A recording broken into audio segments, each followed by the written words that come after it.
So hi, everybody. Thank you so much for the invitation to give our paper here at the Silverfish workshop for the Pest Odyssey conference.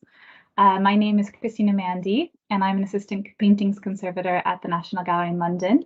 And my co-author is Sarah Coggins, who was previously with us at the National Gallery, but she's now a conservation engineer at the Mary Rose Trust.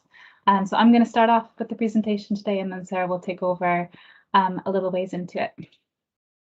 So pest management has been practiced at the National Gallery for many years, but it's only recently that a more integrated approach has been promoted. We know that old master paintings are not of the highest risk to many of the pests considered damaging to heritage collections, so therefore IPM had not until recently been considered a high priority. But increased visitor numbers, no corresponding increase in cleaning practices, and that coupled with sporadic insect pest monitoring programs undoubtedly led to increases in certain pest populations. Alongside this, there's been an increase in events and exhibitions at the National Gallery in the last few years. So there was a growing concern that novel uses for galleries by staff members who did not have knowledge of the danger posed by pests could expose the collection to further risks. And the COVID-19 pandemic and growing levels of pest species did compound the problem. So one of the things we have to kind of work against that at the National Gallery is the Preventive Conservation Working Group, which was formed in 2016 with key stakeholders across the gallery. This group meets regularly, and we raise awareness of and mitigate risks to the collection. We encourage cross-departmental collaboration to better manage risk, and we create and establish guidelines and policy documents for activities taking place in proximity to the collection. So improved collaboration between departments has been crucial in maintaining knowledge and communication about IPM concerns, especially during the COVID-19 pandemic when a lot of that communication was taking place online. So during the lockdown periods of 2020 and 2021, there was reduced staff and visitor presence at the gallery, and that led to some curtailing of IPM tasks, which led to some numbers of certain pest species increasing, especially the grey silverfish. On a positive note, the closure period did free up a bit of time to concentrate on eradication options. So just to give you a little bit of background, the gallery collection comprises of over 2,300 paintings, and then there's also works on paper, a book and photographic archive, and a historical collection of furniture. Gallery-wide IPM duties are divided between the Operations Department and the Conservation Department. The Operations Department is responsible for management of rodent and larger pest species, and also pest management in non-collection areas. And then they also organize pest control measures provided through an external contractor. The Conservation Department, we're responsible for monitoring the insect pest populations just in the collection areas. So insect pest monitoring with conservation is carried out by 2 conservators on a part-time basis. Therefore, we can't sort of monitor every single area of the collection at all the time. So what we do is we do a full survey of all collection areas every 5 years, and that's about 110 blunder and pheromone traps. And then in the years in between, we carry out a reduced monitoring program with about 54 traps. And those are just in the areas that are either very vulnerable, like the stores, or areas that we already know that there's a presence of a certain pest species. And we deploy pheromone traps sort of with a dual purpose because we put them on the ground. So they're still acting as lures for the webbing clothes moth, which is our most common species at the gallery, but they're also acting as blunder traps to catch crawling insects. And all our traps are replaced on a quarterly basis. So the gallery has been challenged with maintaining its IPM program during the COVID-19 pandemic. We were forced to shut our doors to the public between March and July 2020, and then again between November 2020 and May 2021. Staff access to the gallery was limited to essential tasks during those periods. Therefore, we had to have some colleagues unfamiliar with IPM duties helping us with lifting and replacing the traps. So therefore, consequently, some of the trap checks were disrupted because some of the traps were difficult to find, and others were deployed incorrectly, so without the sticky backing removed. We did end up missing the moth number checks for April and May 2020 when the lockdown was really severe, and some of the June 2020 traps were swapped a little bit late. And then also awkwardly, some pest identification was achieved in less than ideal working from home environment. So that's my desk at home on the left, without the best sort of magnification, versus my setup at work with a proper microscope. It's a little bit better for doing pest identification. So during the lockdown, numbers of certain pest species did increase, as you can see by these numbers. So especially book-lice species, the webbing clothes moths, silverfish, grey silverfish, and plaster beetles did all increase. And just to show you that in a graph, which might be a little bit easier to read, maybe you can see that, some of those levels have really jumped, especially in that March to June, June to September, 2019 to 2020 period. And then again, they seem to be sort of at higher levels for 2020 to 2021 so far. Just to note that because we haven't collected the traps yet for September, it's just in actually last week. We don't have that data yet for the June to September period, but that trend seems to be continuing in increasing pest numbers. The one area that doesn't seem to be increasing is silverfish numbers, and we'll go into that in a little bit. So through attending different IPM meetings and courses over 2020, it became clear that other institutions around the UK were also noting an increase in pest numbers during the lockdowns. And pests thrived when it was quieter, darker, there were reduced human activity and airflow. With many gallery contractors put on furlough schemes during the different lockdowns, there were also reduced resources for the contracted cleaning services. So that led to, as you can see in these images, sort of build up of dust and debris in different areas of the gallery, which are areas where we know the pests like to thrive. So the grey silverfish, which is just there in the top middle, was first identified at the gallery in March 2018, and numbers have grown since. It is possible that this species was present before 2018, but that's when we had assistance from David Pinniger to allow us to make that identification on traps from that date. We've also found a bit of confusion between identification between silverfish and firebrats and the grey silverfish, but especially in their nymph stages when they're a little bit more difficult to distinguish from one another. So the grey silverfish has become more common in London museums after first being identified at the Museum of London in 2015, and their spread to the UK from mainland Europe is linked to global trade and climate change because this species prefers warmer and more humid climates.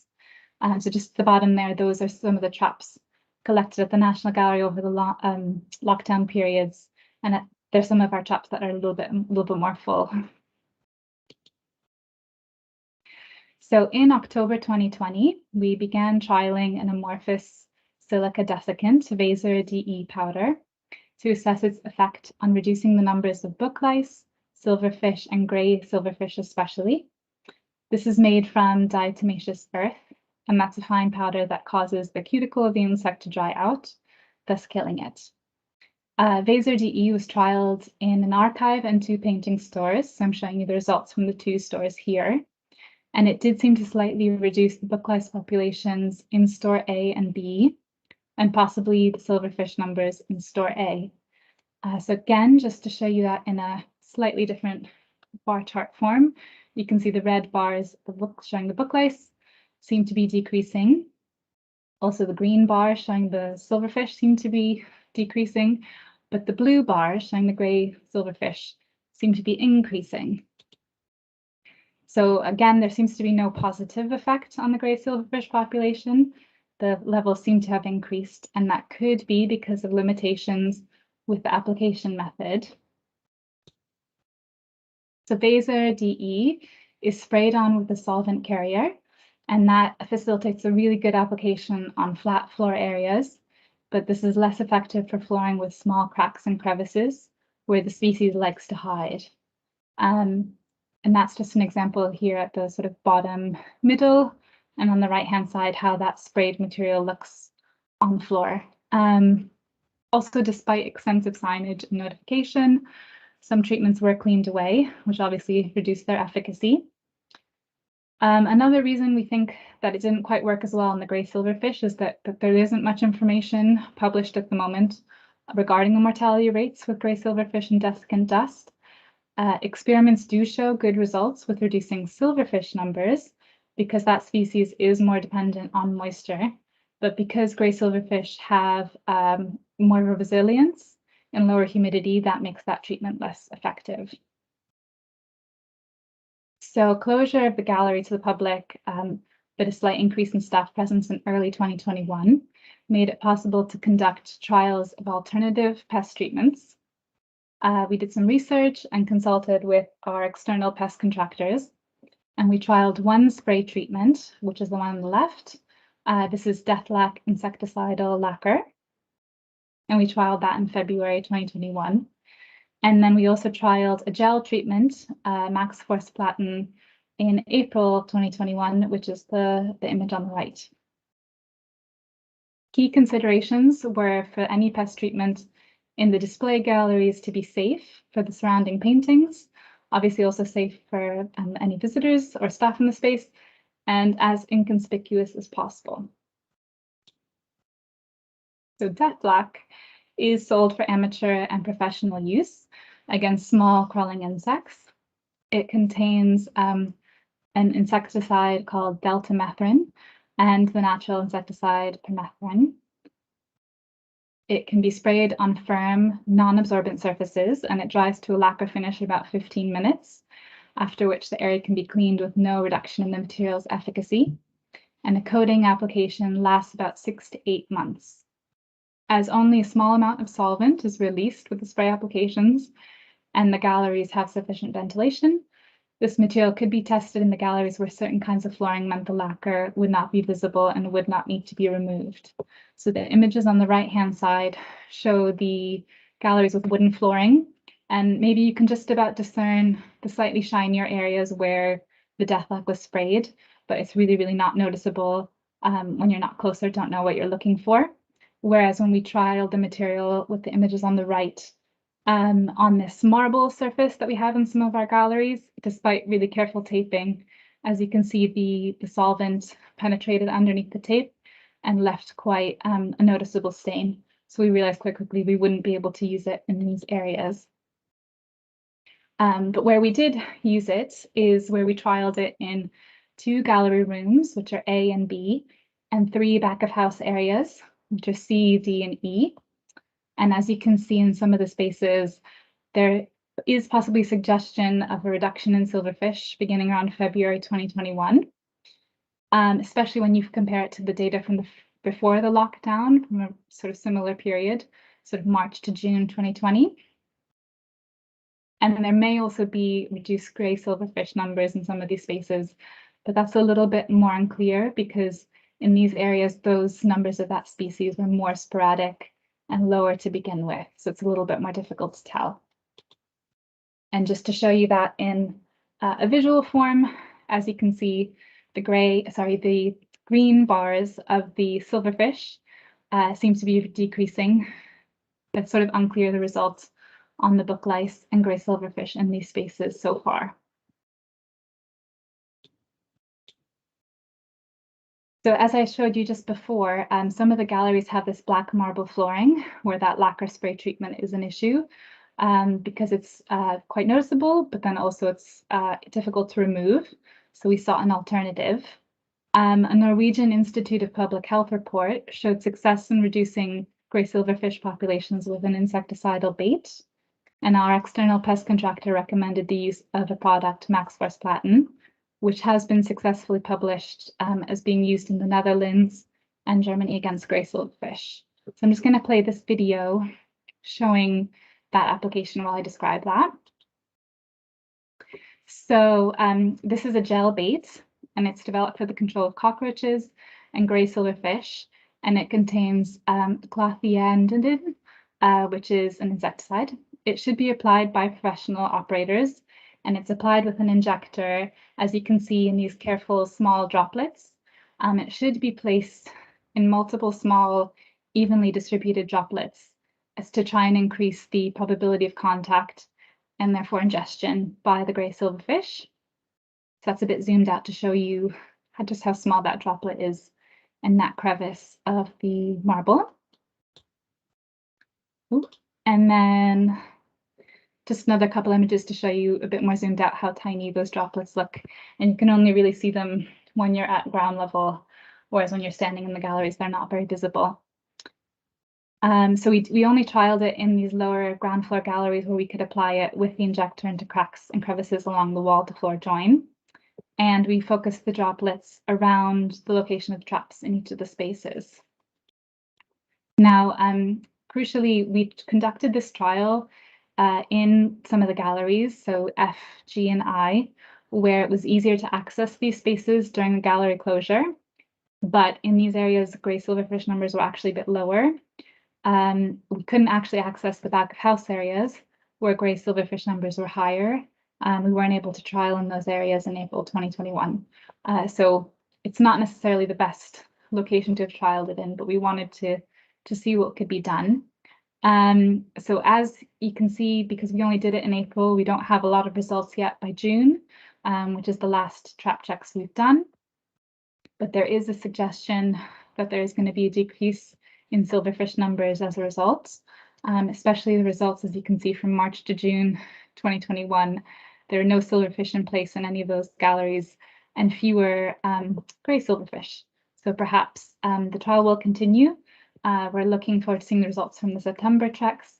And if it's successful, we're going to expand it to further areas. So I'm now going to pass on to my colleague, Sarah. Let me just stop sharing. Brilliant.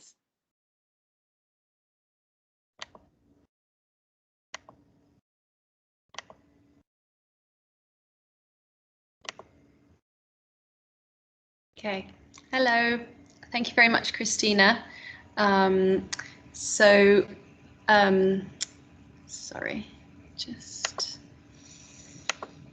1 second. So I'm going to talk about how the National Gallery involves advocacy in its work connected to insect pest monitoring. And at the National Gallery, we have a group called the Preventive Conservation Working Group, which advocates for IPM activities across the gallery and is a point of contact for anyone requiring information concerning pests. And in this case, the group's support for trialling these novel treatments used against the grey silverfish populations can't be underestimated. Pest infestations and treatment are a regular topic of discussion at this group, with opportunities for collaboration across departments frequently identified.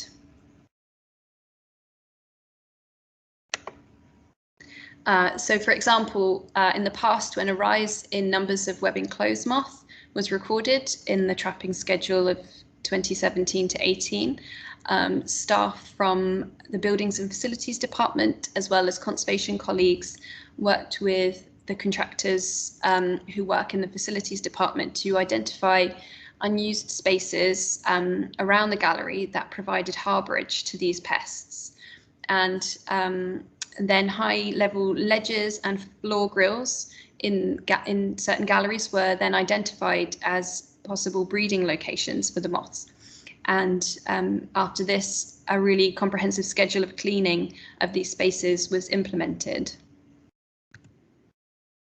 Also, from discussions at meetings of the Preventive Conservation Working Group, deep cleans of back of house areas, high level cleans in the galleries, and regular dusting of the backs of paintings and their frames whenever the paintings are rehung are now a regular occurrence.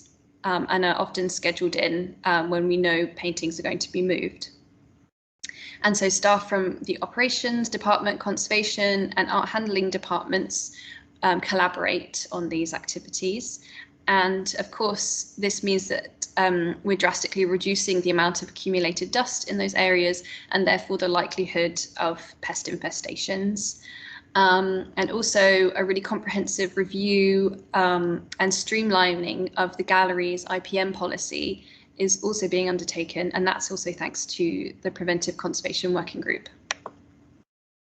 So in the case of rising numbers of the grey silverfish, the Preventive Conservation Working Group has been instrumental in raising awareness across the gallery of this issue, and has also been a vital sounding board for ideas on how to ameliorate it.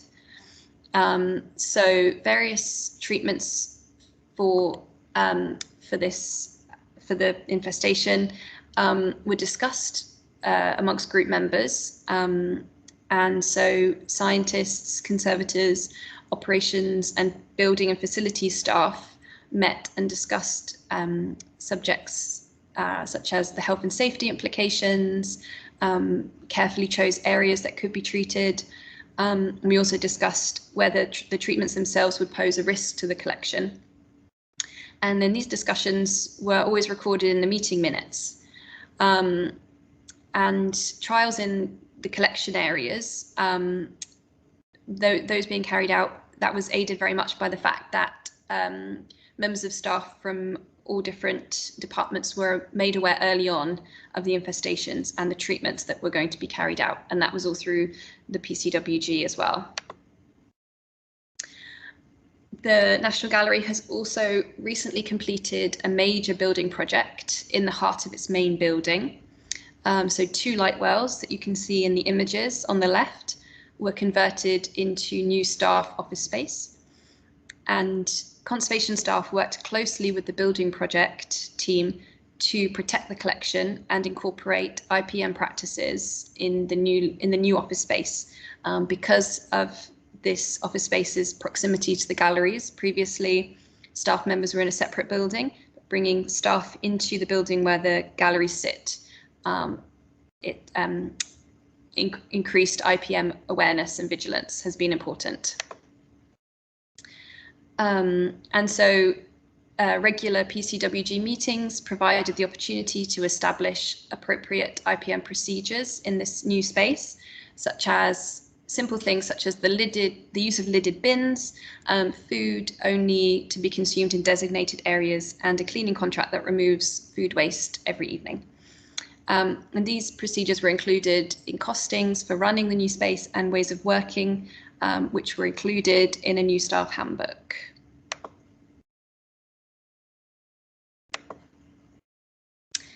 So in conclusion, the COVID-19 pandemic has presented challenges, but also opportunities in managing high pest numbers at the National Gallery. Repeated closures of the gallery created a tranquil, dark environment for emerging pests, such as the grey silverfish, that was quietly becoming established before the pandemic hit. However, the lockdowns have allowed us the time to analyse data from a desiccant trial, research and trial 2 alternative treatments, and carry out additional much needed deep cleans in some areas. All of the 3 treatments trialled are easy to apply in a targeted fashion and take account of different materials in gallery spaces. Equally, advocacy and increased communication, a further adjustment caused by the pandemic, are unquestionably effective in the fight against insect pests. With time, it's hoped that the results from these trials will show that these new treatments, with the support of increased collaboration and communication with staff, can fight back against the threat of these new pests. Thank you very much for listening. I hope you enjoy the rest of the conference.